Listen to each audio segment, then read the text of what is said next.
Boa tarde, pessoal. Vamos para capítulo 11, penúltima aula, amém? E é guerra espiritual e a arma de Deus, amém? Nós estamos finalizando, creio que nós vamos finalizar e nós vamos para o segundo módulo. Mas vamos lá então. Guerra espiritual e a armadura de Deus. Amém? Feche seus olhos. Pai, em nome de Jesus, eu coloco, Deus, a nossa vida diante do Senhor, Pai. A vida de quem está assistindo, desses alunos, Pai.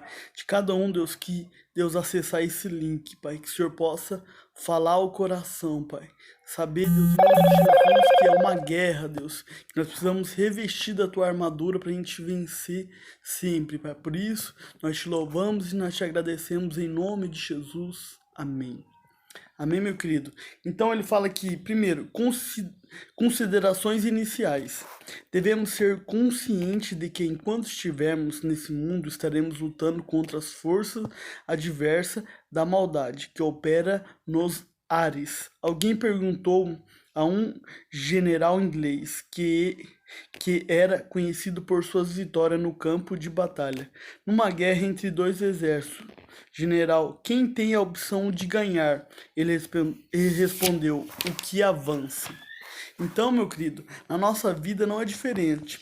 Como que a gente vence as batalhas? Primeiro, nós avançando. Como que a gente avança, né? Colocando em prática aquilo que nós aprendemos. Nós precisamos colocar em prática. E aqui ele fala aqui no versículo aqui no 110. Segundo passo para vencer o inimigo, né? Primeiro, amarrar o homem forte. O Senhor ensinou o princípio. Ninguém pode roubar o bem do valente entrando em sua casa, se primeiro não manietar o valente ou amarrar. Então roubará a sua casa. Marcos 3:27. A forma de debilitar a força do inimigo em qualquer guerra é amarrando o homem forte. Quando estiver amarrado é que podemos saquear a casa.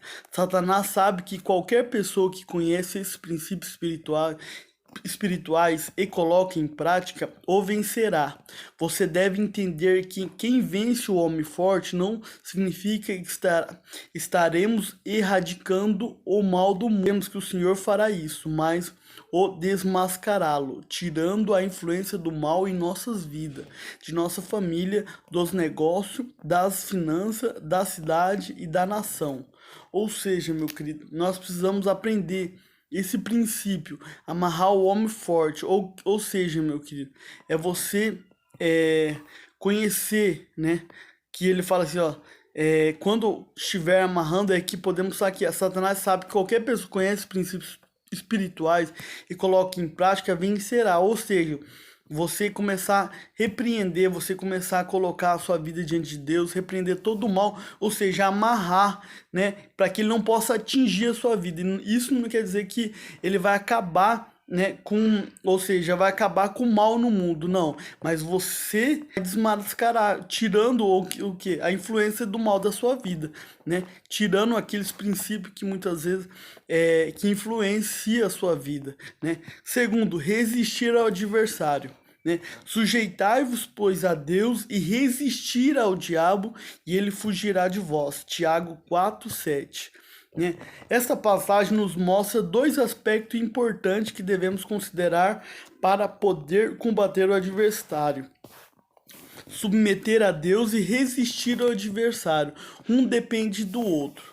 Não adianta, meu querido, né? Você submete a Deus e não resiste ao diabo. Né? Resistir aquilo que você vê na internet, aquele WhatsApp, aquilo que você vê no Facebook, Instagram, meu querido. Aqui ele fala assim, ó, sujeitai-vos a Deus e resistir ao diabo. Todos os dias o diabo vai vir com um prato, né, para que você possa colocar diante das suas mãos. Ou seja, nós vemos esse exemplo claro em Daniel. Daniel, quando ele sujeitou a não comer o manjar do rei, ou seja, ele não, né, sujeitou a não comer, comer o manjar do rei, ou seja, falou, não, eu não vou se contaminar. Ele resistiu, meu querido, né? E umas coisas que nós temos que aprender, quando você sujeita a Deus, você tem que resistir. Ou a mesma coisa, quando você resiste ao diabo, mas você não sujeita a Deus, ou seja, você não submete a Deus. É a mesma coisa, né? Um depende do outro. Se você não submeter a Deus, não pode resistir ao diabo. Submetemos a Deus quando decidimos viver de acordo com a sua palavra, obedecer-nos, ajudar-nos a sermos sensíveis à direção do Espírito Santo. Deseja dar a nossa vida. Ou seja, meu querido, uma é ligada com a outra, né? Porque muitas pessoas hoje que não conseguem andar nos caminhos do Senhor, né? Ou trilhar o caminho que permanece diante de Deus. Por quê? Primeiro, ou ela sujeita a Deus e ela não consegue resistir ao diabo, ou ela não sujeita a Deus e não consegue resistir, ou seja, resiste, mas não se entrega a Deus, à palavra de Deus. Então, essas duas têm que andar um de acordo com o outro. Terceiro, declarar a vitória da cruz do Calvário, ou seja, declarar, né, a palavra de Deus na nossa vida, né? Aqui, a cruz representa a maldição de que nos demiu Cristo com sua morte. A palavra redimir significa literalmente que nos resgatou da escravidão de Satanás, da opressão, do engano do inimigo. Toda maldição ficou absorvida na cruz do Calvário. Quando entendermos isso, não importa o tamanho da maldição que esteja sobre nossos ombros, nem há quantos anos nos persegue, porque toda ela foi destruída completamente na cruz. Essa é uma grande imã em seus pecados. Atadura e maldição são como um pequeno alfinete. Se nos aproximarmos da cruz, o magnetismo do imã absorve todo o alfinete como se fosse algo insignificante. Ou seja, nós temos que declarar que Jesus levou toda a maldição, todo aquilo que a sua família ou que fizeram alguma coisa, você tem que declarar que você não mais vive, mas Cristo vive em você. Aqueles que aprisionaram, aquilo que te fizeram mal, meu querido, não faz mais parte da sua vida. Então você tem que declarar todos os dias, né? A minha família pertence ao Senhor, minha família é bênção. Por mais que você não veja isso, mas você declara, meu querido, porque isso vai se tornar real na sua vida quando nós declaramos, né? A palavra tem poder. E ela tem poder quando nós decidimos aplicar ela na nossa vida e declarar todos os dias na nossa vida, amém? Quarto, usar a armadura cristã. O que é a armadura cristã? Portanto, tomar toda a armadura de Deus para que possa resistir o dia mal e havendo feito tudo, ficar firme. Efésios 6:13. Apóstolo Paulo, ao escrever Efésios, convida que cada cristão tome a armadura de um guerreiro e se levante para pelejar contra o adversário, cujas esferas são nos ares. Mas se deve combater com firmeza e valentia, revestindo com a armadura de Efésios 6, do 11 ao 18. Você vai ler na sua casa aí. Então, como que funciona isso? Nós temos que resistir, meu querido. Aqui o apóstolo Paulo, quando escreve, ó, tomar a armadura de Deus, para que possa resistir o dia mal, meu querido. O dia mal é inevitável. Todos nós passamos por um dia mal. Aquele dia parece que nada dá certo. Esse dia que você tá com a armadura de Deus, você não vai abandonar tudo. Porque quem tá com a armadura de Deus, aquele dia você vai resistir, como ele diz assim, resistir o dia mal e havendo feito tudo ficar firme, ou seja, não jogar tudo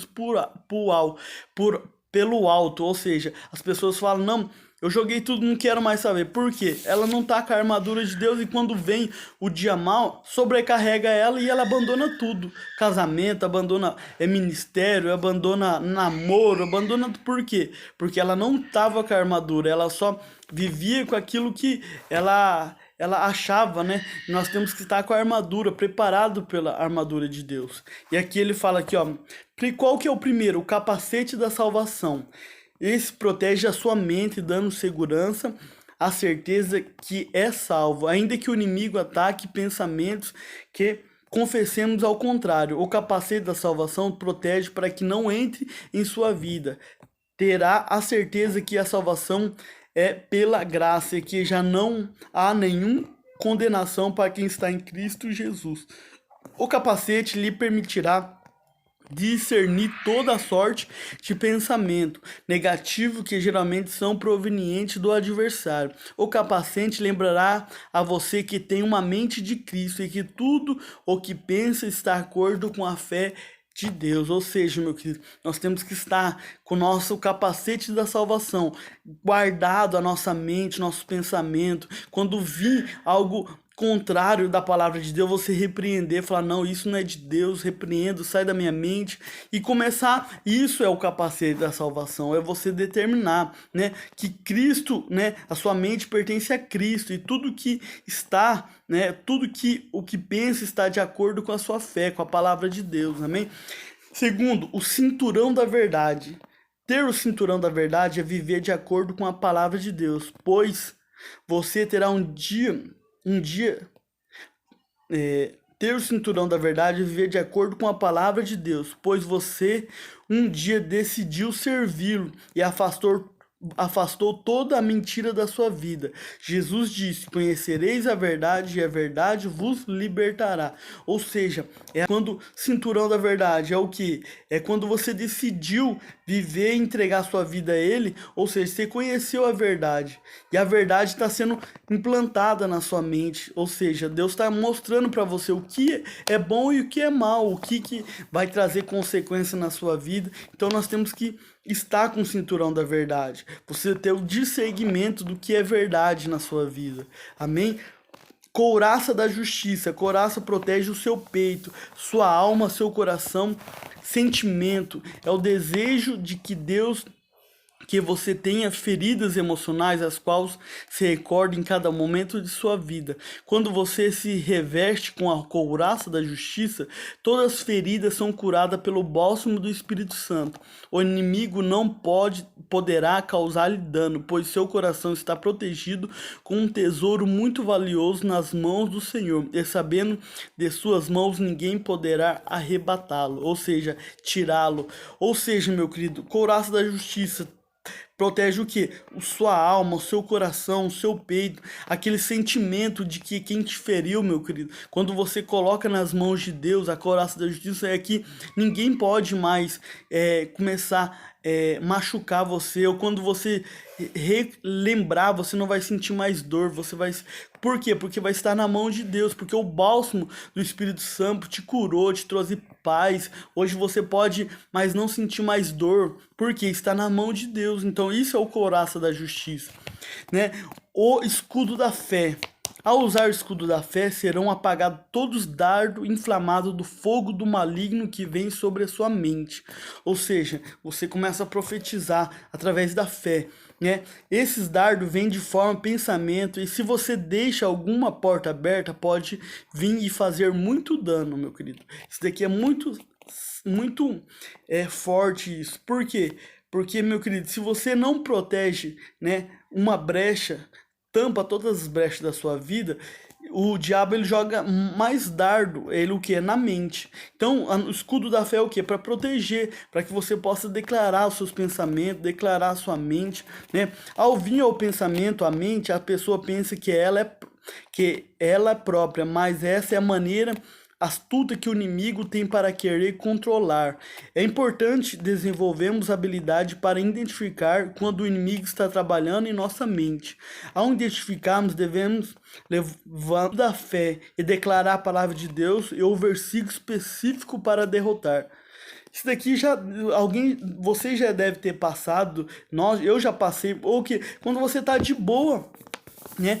De repente vem um pensamento nada a ver, um pensamento de que onde vai trazer, você sabe que vai trazer destruição, você sabe que vai trazer ódio, raiva, tudo aquilo que é contrário, mas é o que? É o diabo jogando seta na sua mente, vem do nada, ele joga isso para quê? Se você tiver com uma brecha, ele vai entrar, e vai fazer o estrago. Então por isso que você tem que declarar a palavra de Deus. Um versículo falar, não, a minha mente está guardada, a minha vida está nas mãos do Senhor. Você tem que começar a declarar isso, né? O escudo da fé guarda para que nenhum mal venha sobre você, para que nenhuma praga chegue à sua morada.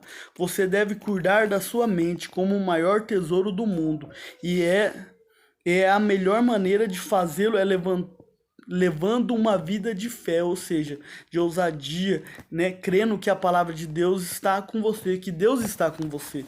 Então, você tem que declarar isso na sua vida, né? Guarda seus pensamentos, meu querido. É do seu pensamento que ele procede várias coisas. Do pensamento. Quando vai falar, puxa, eu tô com os pensamentos aí do que é o diabo, meu querido. E se você der brecha, ele vai entrar e vai fazer. Ele vai fazer aquilo que ele quer fazer na sua vida. E você vai acabar sendo um fantoche na mão dele. E não é isso que Deus quer. Deus quer que você declara, e ele já venceu, e ele quer que você declare através do escudo da fé. Amém? A espada do Espírito. Aqui ele fala, lê Pedro 5:8. Você vai ler na sua casa. O apóstolo Pedro afirmou que Satanás anda como um leão que ruge buscando a quem devorar. Mas que Deus nos deu a espada do Espírito, que é a confissão da palavra, podemos vencê-lo. O sucesso da palavra de Deus vem quando esta chega aos nossos lábios e confessamos com autoridade. A espada do Espírito, meu querido. Ou seja, o diabo ele está ao nosso redor, né? Anda como ruge buscando quem ele possa devorar. Mas Deus não deu o Espírito ou a espada do Espírito para que possamos confissão da palavra de Deus, ou seja, declarar a palavra de Deus. Ou se você errou, tenha autoridade nos seus lábios, meu querido, para pedir perdão, para confessar aquilo que você fez, né? Não existe pecado em oculto, meu querido, que Deus não possa perdoar. Não, eu não vou falar para Deus porque Deus não vai me perdoar, meu querido. Com melhor você falar para que antes que o diabo, como o leão, ele te pegue e te detona. Então é melhor você confessar, declarar e que Deus ele vem trazer o refrigério, o bálsamo para sua vida, né? Confesse com autoridade, com o seu coração, coloque-se, entregue o seu coração. 5. Cancele o argumento, meu querido. Hoje que nós muito vê é argumento. Ah, eu não posso isso ou aquilo. Ó, em Colossenses 2,14, você vai ler lá na sua casa. Todos os argumentos que foram levantados por palavras, pensamento ou ações foram anulados e destruídos na cruz do Calvário. Cristo já pagou a nossa dívida, perdoou o nosso pecado, anulou e na cruz do Calvário nos deu vitória. Se você entender isso, você pode ter a vitória total sobre o inimigo. Ou seja, né, não existe argumento, meu querido, para quem quer fazer ou aquilo que Deus já nos deu, que é direito nosso de vitória, aquilo que nós colocamos. Então pare com o argumento, ah, não dá, porque eu sou fraco, porque eu venho de uma família isso. Não, pare de argumentação na sua vida. Coloque a sua vida diante de Deus, porque Jesus já venceu. Ele nos deu o direito de mostrar que nós podemos vencer, que ele já fez o mais difícil. O mais difícil é o que, meu querido? Morrer por mim e por você naquela cruz, para passar por toda a trajetória que eu e você não conseguiríamos, e que hoje ele deu uma facilidade de nós só podemos colocar a nossa vida diante dele e falar, Deus, eu errei, eu sou falho, pecador, me ajuda, e o Espírito Santo vai tomar posse da sua vida e vai te ajudar. Amém? Aplicar o sangue de Jesus. Né? Apocalipse 12:11, lê na sua casa. O sangue de Cristo é algo que demônios não podem resistir. Você deve aplicar o sangue de Cristo na sua vida, sobre seu cônjuge, seus filhos, seus pais, o irmão, ente querido, sua casa, seus bens, para que nenhum mal alcance. Ao aplicar o sangue de Cristo, levante-se uma barreira de proteção no mundo espiritual, ao qual o inimigo não pode atravessar. Ou seja, o diabo ele não resiste, meu querido, né, ao sangue de Jesus, um sangue limpo, purificado, um sangue que nos traz transformação, restauração. Ou seja, declare o sangue de Jesus sobre a sua casa, sobre a sua vida, sobre tudo, meu querido, porque isso traz proteção para a sua vida, para a sua casa, para a sua família, em todas as áreas. Amém? Conclusão, a palavra de Deus nos revela que há um adversário que nos rodeia para destruí-lo, mas sabemos por esta mesma palavra que palavra que na cruz do Calvário, Jesus conquistou a vitória sobre ele. A estratégia que nos encontra nas escrituras para vencer o inimigo é mantê-lo em vitória e que tomemos as armas do Espírito Santo para atacá-lo como para defendê-lo. Ou seja, meu querido, é o Espírito Santo. Peça para ele, meu querido, peça para ele, se mergulha nele. Não tem como uma pessoa permanecer na presença de Deus sem o Espírito Santo, sem a presença de sua vida. Porque ela que vai te dar a direção, ela que vai te dar a ferramenta para que você possa atacar o adversário, o diabo, para que você possa guardar, se defender, para que você possa estar alinhado com a palavra de Deus. Amém, meu querido? Então, essa é a palavra, né, número 11, para que você possa colocar, meu querido, guerra espiritual. Existe uma guerra na nossa vida. Então, você precisa estar com a armadura de Deus para que você possa vencer. Senão você não vai vencer, meu querido. Então, nós precisamos aprender que tudo, meu querido, é uma guerra espiritual. Tudo.